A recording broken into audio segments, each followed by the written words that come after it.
नमस्कार दोस्तों, आप सभी देख रहे हैं प्लेनेट 4।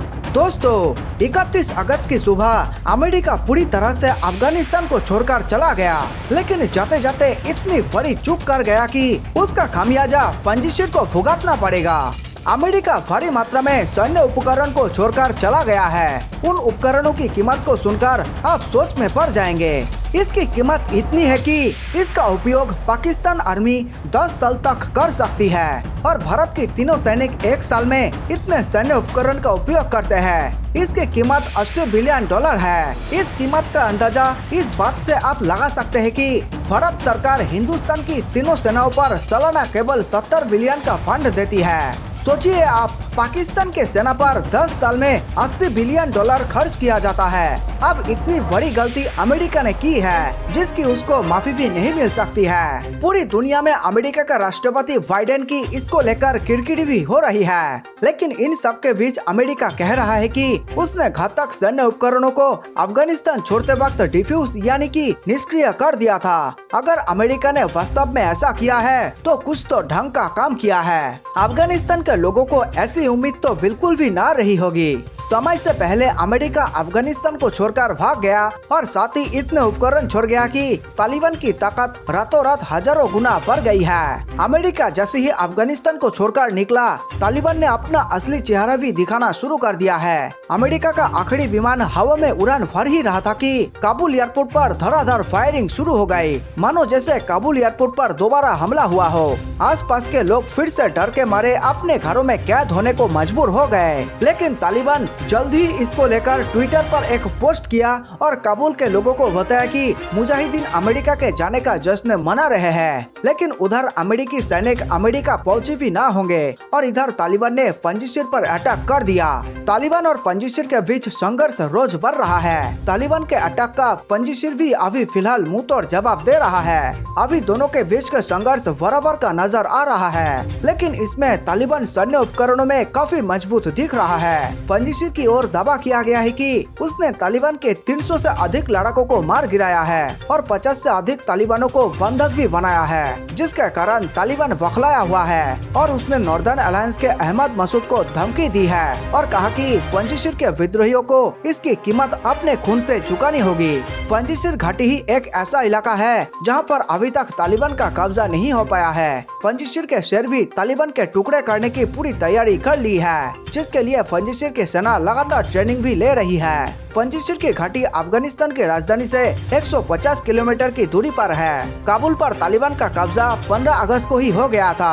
अफगानिस्तान के वर्तमान राष्ट्रपति रहे अशरफ गनी तालिबान के काबुल पर कब्जा करने से पहले ही देश छोड़ चुके हैं। उनके कार्यकाल में उपराष्ट्रपति रहे अमरुल्लाह सालेह अपने आप को अफगानिस्तान का राष्ट्रपति घोषित कर चुके हैं और इस समय पंजिशिर घाटी में तालिबान के विरुद्ध लड़ाई लड़ रहे हैं। वीडियो में आगे बढ़ने से पहले सभी भारतवासियों को मेरा नमस्कार। देश प्रेमियों, वीडियो को लाइक करके आप 5 स्टार दे सकते हैं ताकि हम आपके लिए रोज ऐसे ही राष्ट्रहित में वीडियो लाया करें। दोस्तों, देश हित से जुड़े तमाम खबरों पर हम लगातार नजर बनाए हुए हैं, इसलिए चैनल को सब्सक्राइब करना ना भूलें। साथ ही नीचे कमेंट में जय हिंद लिखकर पूरे भारत का हौसला बढ़ाएं और वीडियो को व्हाट्सएप, फेसबुक पर दोस्तों के साथ शेयर करके देश प्रेम को फैला दे।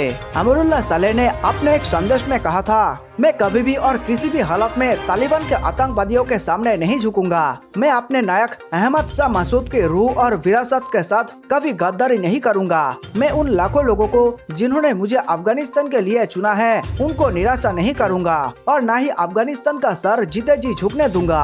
तालिबान ने इस वक्त पंजिशिर को चारों ओर से घेर रखा है और उसके 10,000 से अधिक लड़ाके पंजिशिर की ओर भरे थे। तालिबान ने पंजिशिर के बाहर स्थित चेक पोस्ट को टारगेट बनाया था, जहां से मुंह तोड़ जवाब मिलने के बाद तालिबान पीछे हटने को मजबूर हुआ है। ये बात तो साफ है कि तालिबान को पंजिशिर बराबरी का टक्कर दे रहा है, लेकिन तालिबान अभी इस पर चुप्पी साधे हुए है। अभी तालिबान पूरी तरह से पंजिशिर पर अटैक नहीं किया है। वो टुकड़ों में अपनी सेना को पंजिशिर पर चढ़ाई के लिए भेज रहे हैं और तालिबान का पूरा फोकस सरकार बनाने को लेकर है। जानकारों का मानना है कि आने वाले 1 हफ्तों में अपनी सरकार बनाने के बाद पंजिशिर पर जबरदस्त अटैक करेगा, लेकिन तालिबान के कुछ शीर्ष शीर्ष कमांडर कह रहे हैं कि पहले पंजशीर पर कब्जा कर लिया जाए और पूरे अफगानिस्तान पर अपना अधिकार स्थापित हो जाए, उसके बाद पंजशीर पर अटैक किया जाए। ये बात तो साफ है कि आने वाले समय में तालिबान पंजशीर पर कोई बड़ा हमला कर सकता है। उधर पंजशीर की सबसे बड़ी कमजोरी कम सैनिक और कम सैन्य उपकरण का होना है। पंजशीर पर अभी तक